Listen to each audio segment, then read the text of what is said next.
This episode is brought to you by Pinnacle Pathways. I'm Aarya.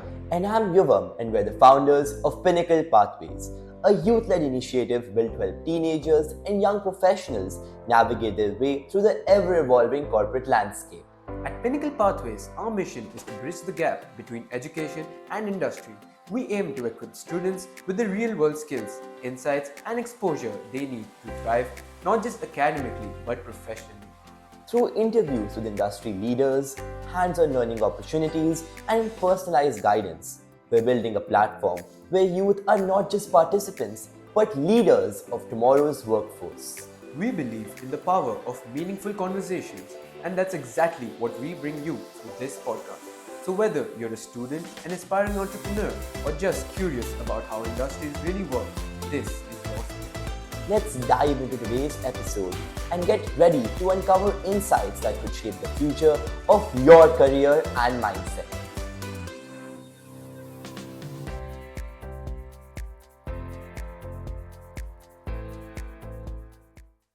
Welcome to the Pinnacle Pathways Podcast, where our mission is to empower teenagers with the grit, confidence, and the core skills required to excel in the competitive corporate environment.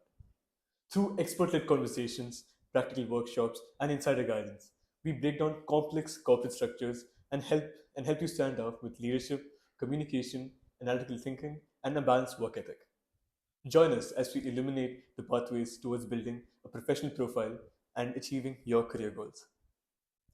Our guest today is Aditya Chopra, a finance professional who has journeyed through various industries and roles, from operation management to founding his own venture, and now as a mortgage consultant at Huspy in Dubai. With a strong background in finance, a passion for advisory, and hands-on leadership experience, Aditya has honed a unique perspective on adapting to new challenges and thriving in different corporate settings. He's here to discuss his career transitions, lessons learned, and strategies for success in ever-evolving financial world. So, Aditya's path illustrates how adaptability and a commitment to continuous growth can open doors in both traditional and emerging sectors. Let's start by exploring his key career milestones and foundations. So, Aditya, can you share the pivotal moments that shaped your transition from a finance background into operations management and eventually into your current role as a mortgage consultant at Huspy? Firstly, guys, thank you for having me. I really like the story that what you guys are doing and your journey so far. And I wish you guys all the best, and everyone who's watching. I hope everyone gets something out of this, and they learn something. So yeah, one thing I've always been in my very young career, but I've always been trying to do is try different things to see what is really that I enjoy, what I want to work into. So initially, I had a financial background because I did an undergrad in finance, pure finance. So I always wanted to do something related to financial world, the trading side of things, at the same time, so analyzing marketing and understand, how the market is operating, the macro and the micro.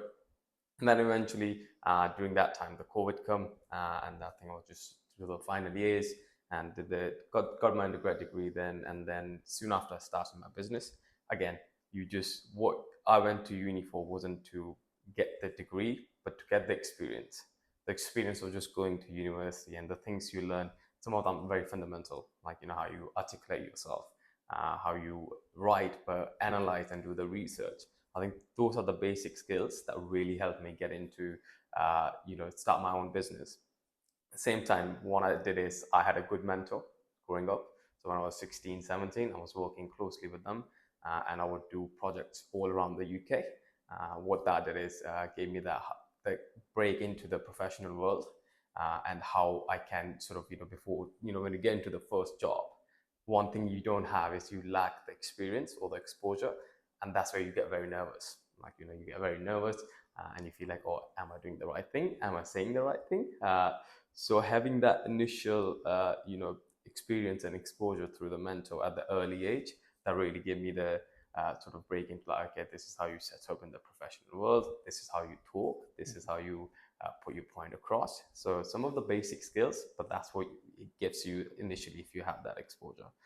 So yeah, the point of being, I always wanted to try different things out. So I did some project management initially, and then I went into operations management, And then I wanted to do something related to finance, which it was ongoing throughout my career on the side.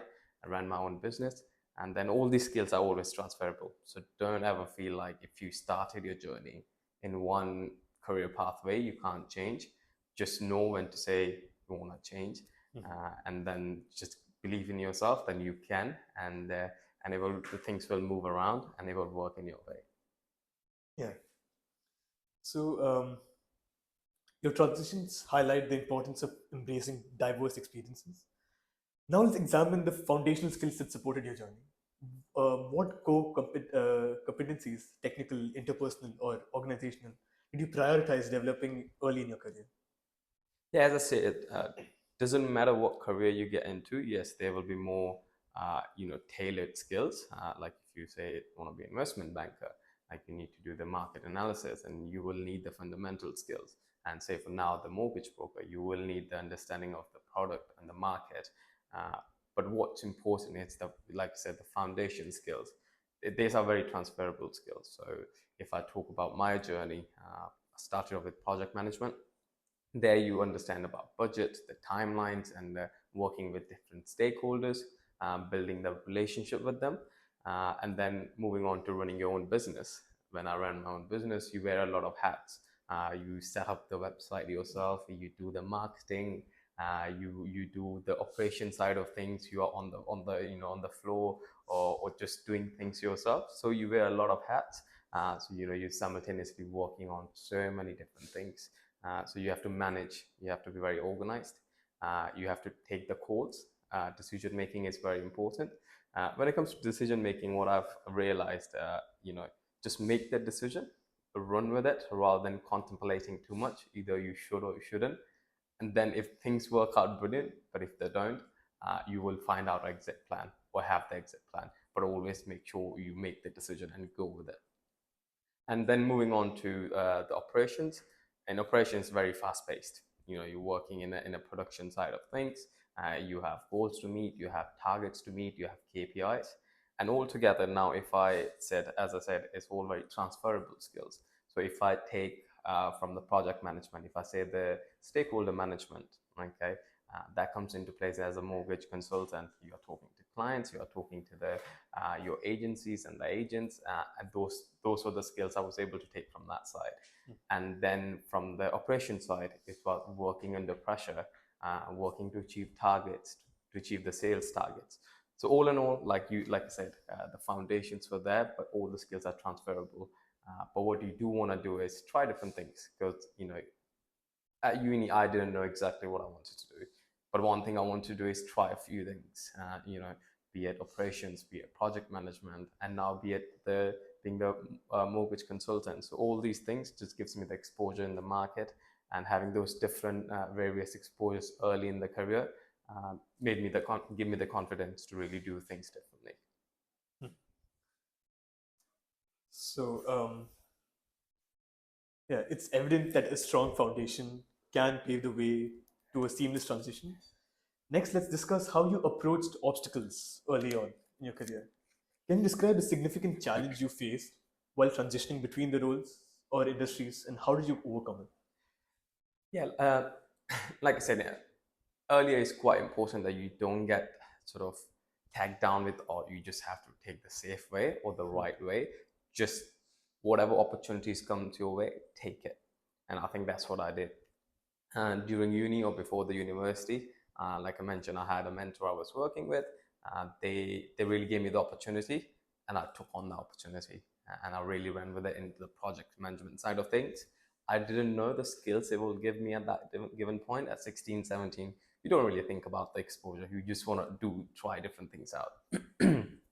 So at that point, the exposure I had early on, I wasn't really thinking like, okay, particularly I'm going to learn the stakeholder management.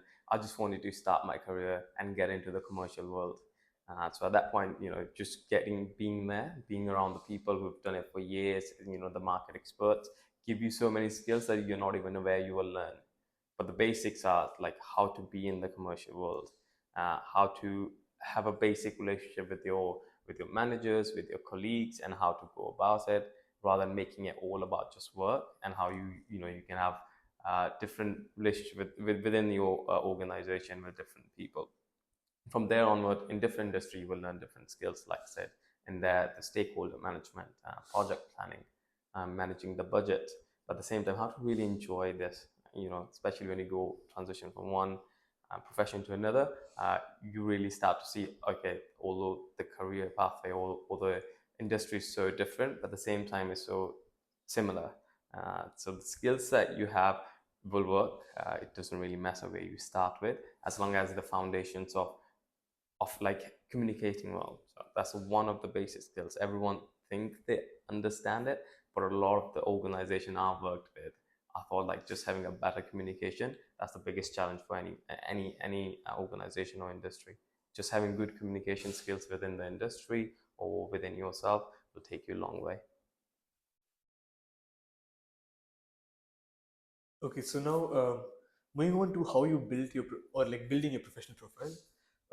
Crafting a standout professional profile involves strategic positioning and authentic storytelling, and your journey clearly demonstrates that in these actions developments. Yeah. Um, how have your diverse experiences from founding a startup to managing operations shaped your personal brand, and how do you communicate this unique blend to potential employers or clients? Yeah, I think authenticity is something that make you stand out. Everyone is trying, they will try. Especially, I think the transition from being a student to a university and then looking for a career that you want to get in, everyone is trying. So what makes you stand out is being authentic in a way. It's easier to say that, but it's really hard to find your authenticity when you're so young in your career. Okay, you find your authenticity by trying things. So it's all about trying different things and understanding over time that what do you really enjoy, because you're not really going to make a decision like, okay, at 19 I want to be working as a project manager, and you be that throughout the life. Things will change, you have to be flexible, but at the same time you've got to be true to yourself, like what is it you're enjoying. So like I said, my example sort of works in that way. In the project management, I picked things I really enjoyed, and then I had the opportunity to run my own business, which was in more of a during the COVID time, and the students were displaced because of the border restrictions. Then I could really, took the opportunity and to support the community at the same time support the students. We started a business called Clean Back Sorted. The name is very catchy, but I just thought it worked at that given time. We got everything in there. So we started that business to help the students make sure their belongings, their personal belongings, get back to them. Some of them are like very sentimental, so we made sure we provide a good service. But that wouldn't have been possible if I didn't have the exposure in project management of running a project, of making those decisions, having building those relationships, and making sure that you provide that good service. So that happened, but then again, it teaches you a lot. Then slowly after that, once the world got back to the normal, which everyone was grateful for, I slowly transitioned into operations. Again, when you're switching roles, it's very scary at times. Like you're not sure because you get to one point in one career and you think, okay, right, if I go to a different career, how do I go about it? Do I have to start from the scratch? Do I need more degrees, or don't get into multiple degrees unless needed, but do you need more like different diplomas or qualifications? So there's some bit of research you have to do. But luckily, from project management to operation management, there wasn't any like professional qualification required. So it was an easy transition, but it was more of my story and being authentic to myself. Right, this is what I want to do, and I'm okay to take the risk and try different industries to really see what works for me. And then now, in moving to Dubai completely, I've took a skill set from project management, then from operations, and then running my own business, and become a very unique blend of stakeholder management, working under pressure, uh, achieving your targets, meeting your KPIs, and that all comes into mortgage. As a mortgage consultant, you have that. You have to, work with your clients with that stakeholder management. Then you still have the targets and that you have to do. There's a lot of pressure at times, but end of the day, you have to really enjoy it to do all the things that you do. And you can only do that if you are being authentic and true to yourself. Okay, I'm enjoying this. Even if I'm not enjoying this, let's at least try out for long enough. What you can't do is like hop on and hop off like within months. Like give it 6 months to a year to really understand what is that industry, what is that career. And if you're not enjoying it, then have that tough conversation with yourself that you need to move on and maybe try something that is fascinating to you.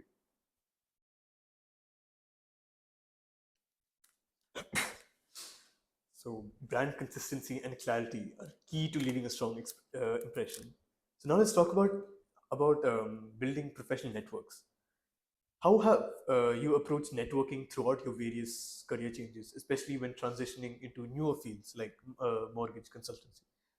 Yeah, networking is like, I think there's a common thing. Your network is your net worth. In a way, it is true. Like I wouldn't have had the early opportunities if I didn't find the mentor I had early on. Through luck, say it, we met, and then we started working together. And once you know one individual and you start working with them, you meet a lot more people, especially into fields like mortgage consultancy. Like you work with one agency, you work with one real estate agent, then your network expands, and then you know from 1 to 10, and you go 10 to 100. It works for itself. What's important is that you take your time to build meaningful relationships rather than just saying, okay, I've met you guys today, and I don't really put an effort to building that relationship. That is what's important. Once you make 5 meaningful relationships will go far than having 500 where you just say hi, hello every once a year. So it's important that when you're building your network, you put some effort into it. You nurture that relationship. It's not always extracting something from the relationship. It's more about just knowing the person, understanding what they like, what they don't like, and see if you guys get on and click. So yeah, network is very important, but it takes time. You don't rush into building network. Build it over time, but build a strong foundation or a strong network, which might help you navigate in the commercial world from going from one career pathway to another career pathway. So it's very important having a strong foundation and a strong network.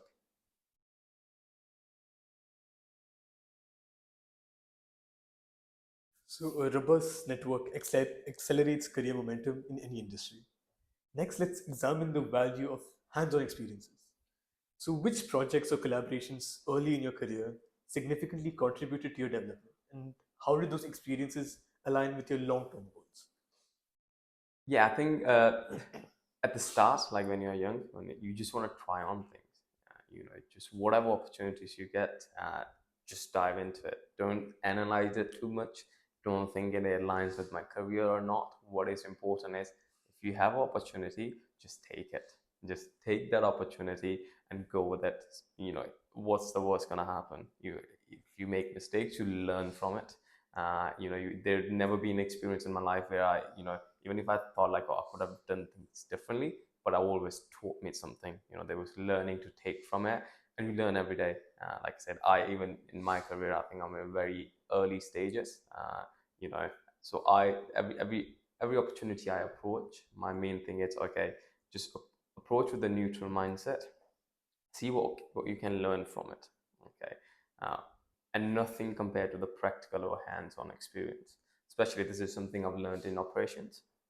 When you manage a big team of say 100, 150, you will not understand their pain points or what they're going through or they're struggling with unless you have the hands-on experience.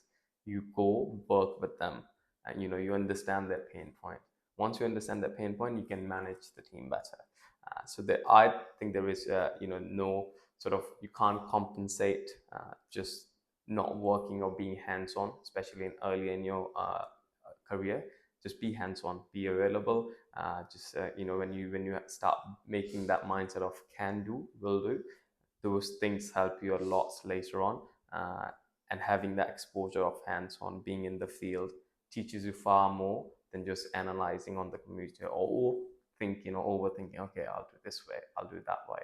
But if you not actually do it practically, you wouldn't know if it will work in the practical world or not. Yeah. So, how do you think teams should approach identifying and securing opportunities that refine their corporate and leadership qualities? Sorry, say it again. Team. Like, how do you think teams should approach identifying and securing opportunities that refine their corporate and leadership capabilities? Yeah, like I said, like as a teenager, you, the first is like see if within your network, you have someone who can support you explore certain opportunities that you really want to. Second, if any opportunities by luck comes your way, really, drive, go with it, see what you can take from it, learn from it. And thirdly, look, there's so many, I think the social media, so the reach of the social media is great. Just like you guys doing this podcast, just from here, you are supporting so many people. And nowadays, there's so much knowledge out there. It depends on you. How willing are you to reach out, to build that network? We have things like LinkedIn nowadays. If you really want to work in say real estate, there's so many different agencies. How many people you are messaging on day to day? If I want to be a mortgage consultant, there's so many. I can quickly go on Google, find all the mortgage consultancy companies out there, then I can reach out to them. You can message on LinkedIn. You can really use the software nowadays where you can get the numbers to really get in touch with them. It depends on you. How willing are you? If you really want to try something and you feel like, oh, you don't have the opportunities, there are ways you can create the opportunities. But even if, say, you're working on that journey to create the opportunities for yourself, don't hold back. You can always invest in yourself, especially as a young teenager or very early in your career. If you are doing a degree, great, you will be learning things along the way. It's not always about the degree you're going to get. It's more about the exposure you're going to have and things you're going to learn and the friends you're going to make for life. So these are the important things. You can do some quick diplomas. There's, so say in UK, if you want to be a mortgage consultant, even if you have an undergrad degree, you will still need a qualification called CMAP. So I was in that journey where I'm still doing the CMAP and finishing CMAP. So things are like, be open to research, be open to reach out. Don't be shy, or don't be scared to reach out. People are willing to help, but if you don't ask or if you don't approach, then you wouldn't know who is gonna give you that next opportunity, who will take that step with you or trust in you, and just give you that chance. Because somehow you will get the opportunity. You will be given that chance. Someone will take that risk with you, and it works. Like even now, I've got through here, interviewed, started, moved full time to Dubai last year, and starting this, it was through trying, knowing people, and taking that risk.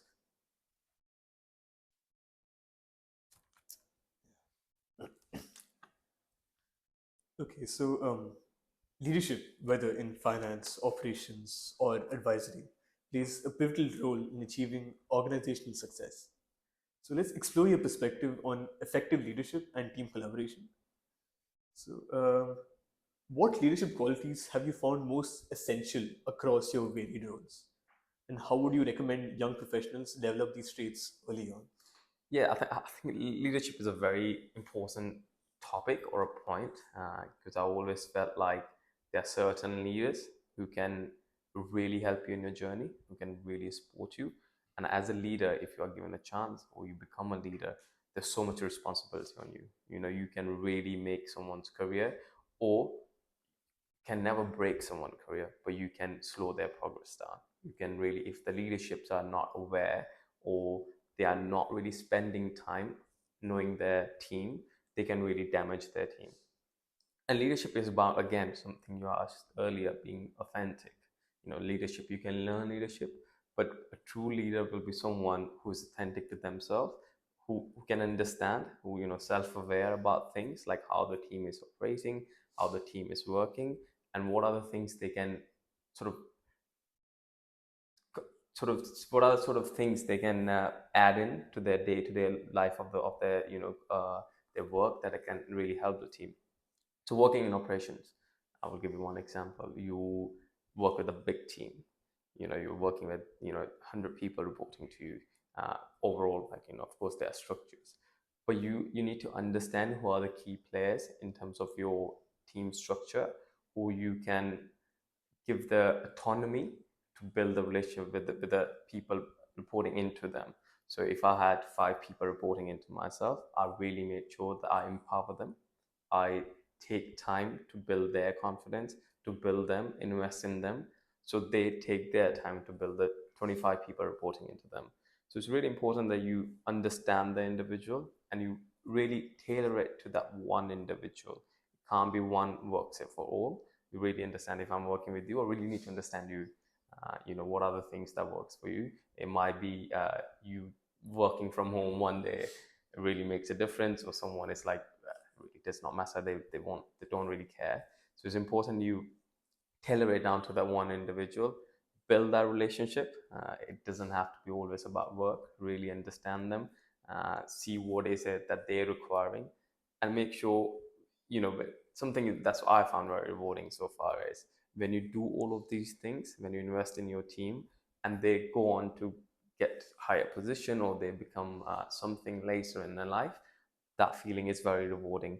And that's something I've found so far. Like, if I've worked with a few people, they become managers later on, they become from managers, or they went to a different company, or they got the position they were wanted to get. That is very rewarding. But that wouldn't have been possible if you really firstly took that chance with that individual when you interviewed them, and then take your time building them up. uh, you know and then there are certain things like basic, team building. Make sure you do some team building activities to so people can understand each other outside work. There's a lot of team building activities, like, where you understand the individual and their skill set and their personality. So just doing things like this makes a huge difference. Sometimes just going out for food or a meal together goes a long way. Or just understanding your team. So say if I work with someone for a few months, I know how they operate, how they function. But if something is bit off, you understand those things, and then you really work with them. You just have a casual chat. Is everything okay? Things like this. It's very small, but help you go a long way, and shows the people that they are, they can trust their leader, or the leader is actually looking out for them, or want to make sure the team is working fine, the team environment is good. So it gives them the opportunity and the chance to grow and be their authentic self. So, what daily habits or practices reinforce effective leadership and adaptability? Sorry, say that one more time. Yeah. So, what daily habits or practices feel reinforce effective leadership? Like I said, like daily habits, like you learn, you especially work in having the opportunity to work in different industries. You understand, like, every industries have, although like I said, skills are very transferable, the fundamentals stays the same, but every industry requires something different, and you build your habits according to that. And the leader, what is required from a leader in a different career or a different industry is different to the one you were working beforehand. So say if I give you an example, what was expected as a project manager was very different to what was expected as an operation manager, and now as a mortgage consultant. Because at the moment I don't really have a team, so I can just build my own habits, build my own routine and follow that. But be open to trial and testing as well. You're never going to get it right in the first go. See what works for you. It'll be very different to there's so many other mortgage consultants. They have their routines, I have my own routine. You really got to see what works for you. But if you have the opportunity of being a leader, and people reporting into that, which I think is a big responsibility, but one that you should take with pride. With big responsibility comes a big reward. Like I said, when your team goes on to become something, or they get the promotion, or they become something later on. But you have to understand what is the goal here. You can only build habits, being a leader, by understanding the days in and out of what goes on into the organization or the team you're reporting into, and then working into these gaps, like how you can empower your team. What are the sort of things they're after. Sometimes if you have a big team, there's things not working smoothly or efficiently. You do that, you take your team out, really do those activities where you can build the team, so they can work, they can collaborate better. Or sometimes if you feel like, okay, there's just one individual, then you more have one-to-ones. Make sure you're investing time in that one individual to get them up to the mark. But at the same time, you as a leader have to be self-aware that are you giving your best? Is there things that are lacking in yourself? What are the helps that you need? So be aware of that. Then once you are aware, you understand like, okay, these are the gaps that I want to work on. Then you can really work on things. Sometimes you feel like you are not 100%, but you still as a leader have to make sure your team have you there, and they understand, okay, we have someone who will support us, guide us regardless. But it's important that you understand if you are not 100% yourself, but you still have to be there for your team in a way, to make sure that the work continues and that everything is working in a smooth manner. So these are some of the things you look out for. Then you make your habits according to that. So in operations, the first meeting is very important, the early meeting. So you make those habits. You understand, like, okay, you have to have that early in the morning for the team to be aware of what's the plan for the day and what needs to be happen on the day, compared to project management, where daily meetings wasn't really necessary, because you're working on a long-term timeline, so you could really work things around.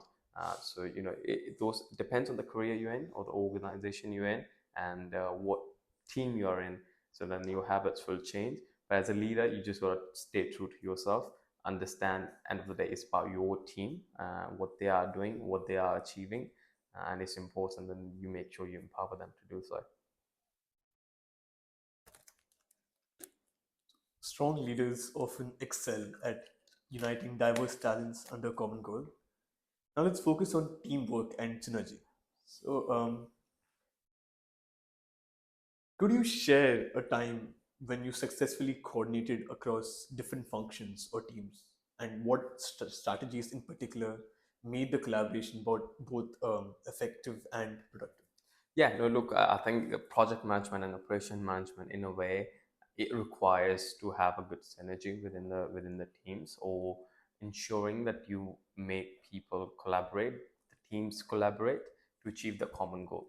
So if I say very basic, in a production, you have so many different teams working together to make sure the product gets to the customer in a timely manner. Because the most important thing is about the customer.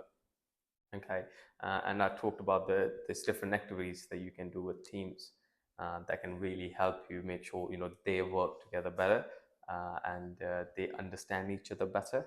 So when needed, they can really support them. So in operations, if I take one example, you have the production teams, you have the inventory team, and at the same time you have the HR team.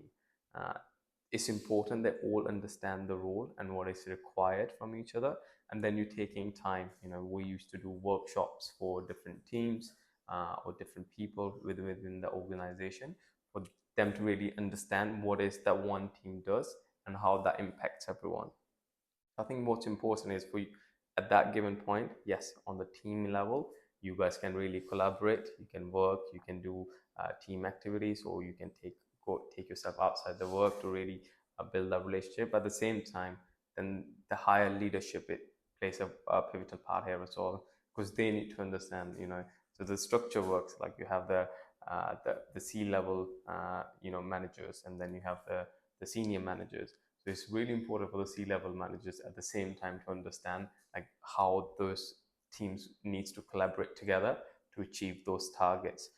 And and some of the ways, like I said, you do collaborate, you do team activities, you do workshops, to really understand what the team doing. You can really support them if you understand what they're doing, and that's how it's important to have those exposure of different teams. What we'll do used to do is we used to send few people between the teams to shadow the other team, so they can understand a bit more about their role, understand how they operate, understand what is their daily needs, and how the other team can really support them doing that. So that's something that really worked well for us. And project management is like, your project manager needs to be ensuring that you meet the timelines, you meet the expectations, the client expectation, your stakeholders are managed well. You bring them together, by having the clarity on the project. What is you trying to achieve, by when, and how we're going to get there. So having the clear communication really helps in those settings. So, what lessons can teams apply when leading group projects or working in cross-functional environments? I think one thing I just said is having a really good communication, uh, especially when you're doing working in different projects or need to collaborate with different teams. Having a good communication will really enable you to understand and collaborate. Just having that will go a long way. And then second, just be open to trying things out. What we discussed so far might have worked in one way. It might not work in the different industry, but you really have to be open. You have to try. You will not know if you don't try it. So really make that decision, and have the belief in you that, okay, even sometimes we hesitate a lot, especially I did earlier in my career. I was to approach or to give my idea, I was very hesitant. Okay, but if you are in a position of, like, say, being a manager or managing the teams, really make sure that your team contributes. Like, everyone in the room get a chance to say. Sometimes it's something that works is, like, rather than having the managers to start the meeting, you ask the people, like, you always ask every employee, like, for their input, to make sure everyone contributes, everyone say their part, everyone say their side of things. So it really makes it diverse. And sometimes that one new individual who came into the team have a very good viewpoint or very good idea, so compared to the people who've been in the same organization, the same team for a long time. Because the way you see things could sort of gets like very one directional, and someone comes with a different viewpoint, and that can really shake things up, that can really make things happen in your, or maybe the change that we really needed. So it's important that everyone's given a chance, everyone contributes, and then you analyze what needs to happen and make the decisions based on that. So, productive conflict resolution also underscores mature leadership.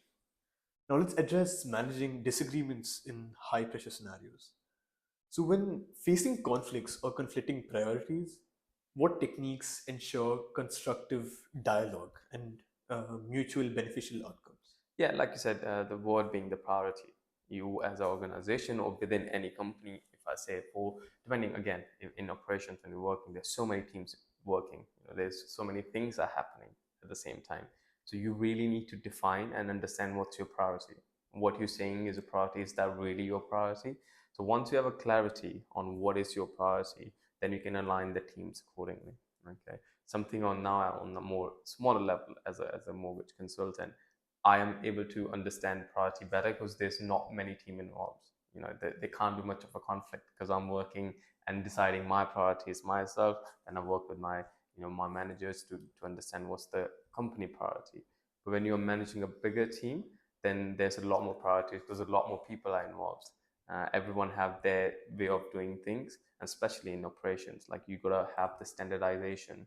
Otherwise, things will not run smoothly or effectively between people or between teams. It's important to understand what is that you're trying to prioritize, and how do you communicate to your team to make sure they align with your priorities. They understand that, so they can really work towards it. So having the clarity yourself, and then giving that clarity to your team is important, and how you do that is vital as well. So again, I think something that we've been talking a lot more about today is just having the basic skill of communicating, and communicating effectively in a way that is everyone can understand and gets on with. Will make sure the priorities gets clear, and then having a plan. Once you've understood, okay, this is my priority, this is how we're going to communicate, and then just having the action plan of reaching there. So you can have the buy-in from your team or the wider organization, so they really understand what to do. But it's important not you don't make everything a priority, then you will lose the team. Because if that's just the team working under pressure all the time. You just got to make sure what's a priority is genuinely a priority, and you communicate that to your team, like, okay, we are under this situation, this is what we're trying to achieve, and you just recycle, you just continually working on that, and how do you get there. So, how can young leaders practice these techniques to maintain team harmony and drive progress? See, firstly, like you're not gonna directly get into the position where you're managing a team. You will be working with a lot of teams and a lot of managers. where you will have the exposure. Or even if you don't, say you want to start a business and you have to manage your team, you just got to understand that you are very new, but that does not define, or that is not the main point that will earn you the respect. The way you're going to earn the respect from your team is by truly thinking out for them, working for them. You got to understand, is the your team working for you rather than you working for your team? So that's something that I've applied a lot in my, throughout wherever I go. Whoever I'm working with, I go with the mindset that I am working for them.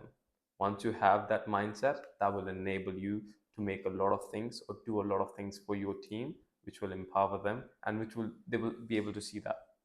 And everyone nowadays, they can see things. Like when you put genuine effort for someone and you do something for them, they can see it and they will remember that.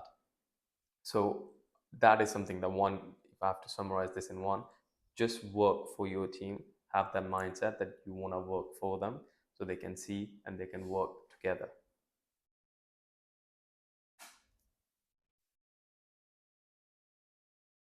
Moving on to innovation and problem solving. Innovation and adaptability are core to thriving in fast evolving industries, including finance. So let's delve into how you foster creativity and strategic thinking in your work. So, how do you stay innovative in a field like mortgage consultancy? Yeah, again, innovation, you have to think what mortgage world does is like it is dynamic, very dynamic. It changes a lot. So how the market, especially in UAE, the market of mortgage is very young compared to markets like UK, where the product is very old. Okay, so when you come into a new market, you have to be innovative. You have to keep up with the pace. Where else in somewhere like market like UK, again, if the market is being mature, you still have to innovate because otherwise it will get stagnant. So you have to, innovation becomes more important but more challenging. But in a market like UAE, Dubai, the mortgage market is very young. There's the rules and regulations are changing. There was something new rule came 2 months ago that wasn't here. So how do you adapt to that? That is really important. So your adaptability and how you again communicate that to your clients, because they, when there's something like, so before January, the clients were able to finance, so get loan on their fees, so the Dubai Department land fees and the real estate fees. But now they don't. It's a 6%, can be a big value depending on the property value. So how do you, take your client through that journey and make them understand, okay, this is the change, but you still be open. Like then you understand it's a big change.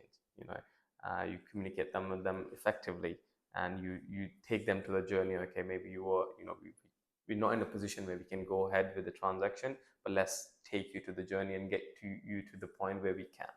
Okay, but coming back to the point of being innovative and problem solving, innovation plays a huge part. Like I was saying, how it can be different in different markets and different organization, but thinking that you want to take that chance will make a lot of things differently. Or at the moment, what I'm doing is to say, example of the mortgage consultancy, like how do I generate leads? Okay, one way is working with the agents. Okay, a lot of people are doing that. What are the other ways I can work on? Can I leverage social media? That's something I'm working on. Can I think of other points that can really get me to those leads, or really increase my reach? So it's about thinking outside the box, but ensuring what are you aiming towards. Like if I just try different things without knowing, okay, the main target is to get more leads, it won't really work. And then trial and error. With innovation comes a lot of time and a lot of errors. If you want to achieve something, you have to try so many things. It's not gonna one thing not gonna stick. Eventually you will find that one approach or one idea or one technique that really worked, but you have to be open and really try different things. And when it comes to problem solving, again, you can solve problem by being innovative. Okay, with the problem solving, you got to understand the problem first. So for mortgage, if I stop getting the leads, that is one problem. Can I resolve that by being innovative? Yes, I'm trying to leverage the social media to get more leads. And the same goes for every industry. So in operations, like if say staff uh, attendance is an issue, then you understand that okay, that's the problem. Can you be innovative, or can you just like rework on a few of the things that can really work? So it all depends. At the same time, the main thing is you can do the problem solving by being innovative as well.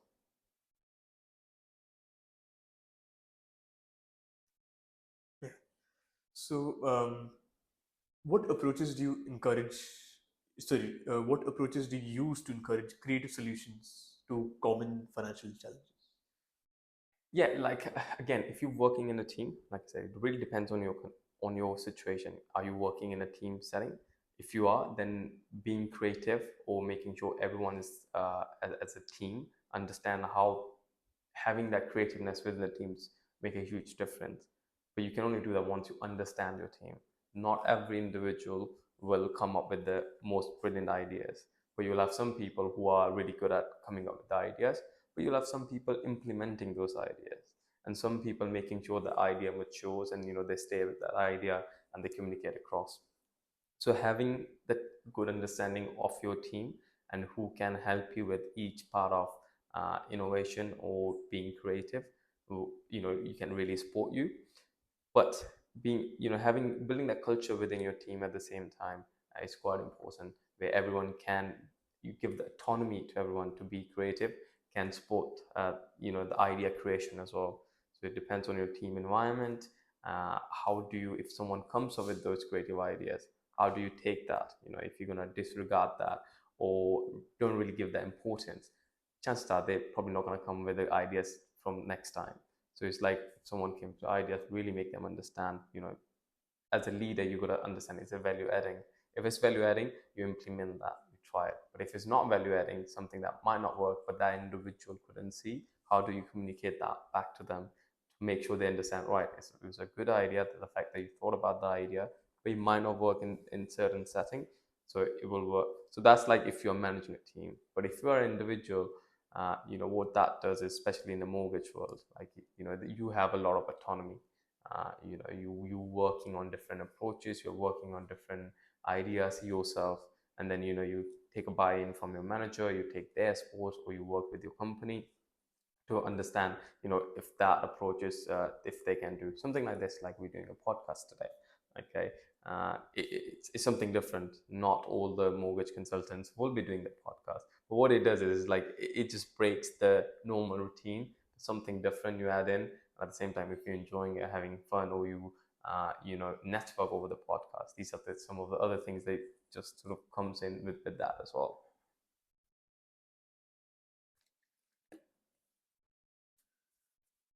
So innovation often involves stepping beyond comfort zones. So let's discuss your experiences in taking calculated risks. So could you share an instance when you took a significant professional risk that led to unexpected growth or opportunity? Yeah, I think if I look at the last 10 years, all I've done is taken a lot of risks. But I'm quite fortunate that I took those risks, and it worked in my favor. And I've always, I follow people, and I'm a big believer of this as well. Like when you are young in your career, when you are early in your career, it's all about taking risks. You don't want to be very calculative. Okay, maybe once you hit 40, 50, there's a lot of more responsibilities. You want to be calculative, but I feel like until that point, risk is all you want to take. What's the worst can happen? Like, there's nothing much to lose in early in your career. And having the belief, like, even if you take the risk, you want to put in your effort. Uh, you have to back that up. If you are a risk taker, you have to back that up with your, how diligent are you? How hardworking are you? How much effort you are putting? And nowadays there's so many different just having that social media or e-commerce, or there's so many different things you can work with. Like you don't really have to have a job or the title to work on things, like just having this podcast, like you as a professional interviewers now, right? So it's all about starting something. Once you start something, you took the risk. Okay, then when you are on that journey, you learn so much, from so talking about the business I started, the risk was, okay, I will launch it, and then I will see the things I have to do. Then I'm like, okay, it's out there. Product or the website is out there. This is the product I'm gonna deliver. This is the service I'm gonna deliver. Now how I'm gonna market it, how I'm gonna hire the team who's gonna run it. What about the operations efficiency? Would you learn all these things while you are going through that journey? But I wouldn't have learned all this if I didn't take the risk initially. So take that step, uh, especially early on in your career. Just go with it. Run with your idea, because that might be the best idea, or might be the one idea that really works for you. But if it doesn't, you've got a lot of time. You can take the next risk again, but make those decisions and back it up by good work ethic with it.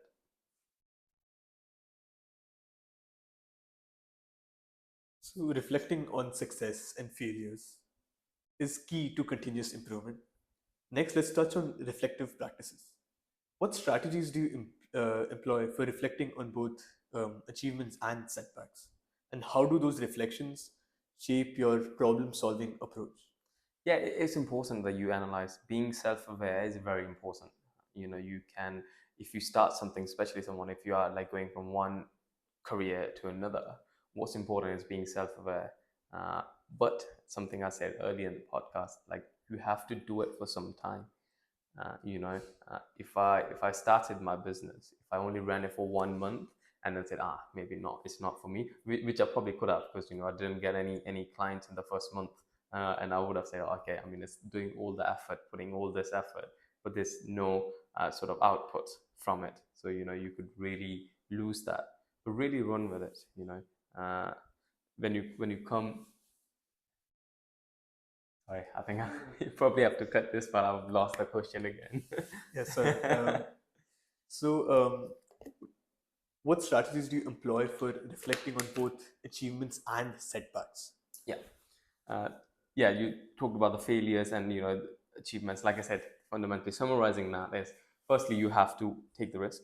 Taking the risk, then run with it, give it some time, understand what are you trying to achieve, if you are achieving that, but give it an honest go. Do it for long enough to understand that, okay, maybe this is not working, and understanding and having the ability and the belief in you, that, okay, if things are not working, how to close that. So if I have to take one example, looking back, is the one is starting the business. So I was running the business initially, 1 month nothing, 2 months nothing, and eventually the clients start coming, good service, the referrals, it really worked. And then eventually came a point when the world was back to the normal, and I had to make that decision. Okay, either I transition into more of a different end within the business, or I shut it and start something new, or try a different career. And that's where I made that decision. Okay, like at this given point, running this business is not viable, it's not feasible, and then closing it, and then transition into operations, which was kind of similar, but at the same time, it was running your business to becoming an employee. You transition, and that's something that you did, because you understand, more than failure, it was like time where you saw that it's not viable to run. At the same time, I think I would like to rephrase the failure words as like learnings. You either win in a way, but you define your own win, or you really learn, but you will only learn if you take a lot of risks, if you try a lot of things, if you sort of hold yourself back and only try a few things, especially when you're early in your career, then you are limiting yourself. You might not know it. Like, I wouldn't have known, like, if I enjoyed project management more, or running my own business, or the operation management, or the financial world that I'm currently in, or being throughout, because that's what I started, like, got my undergrad degree, but I really sort of went away from it initially in my career, and then from the past few years, I'm really doing something related to it. Analyzing a lot of the markets, especially now the house market in UK and in UAE. It's just staying with those ideas, working with them, and eventually you will know. You will, after, if you've given it go for some time, good amount of time, you'll understand if the things are working for you. Great. Otherwise, something that we talked about, innovate.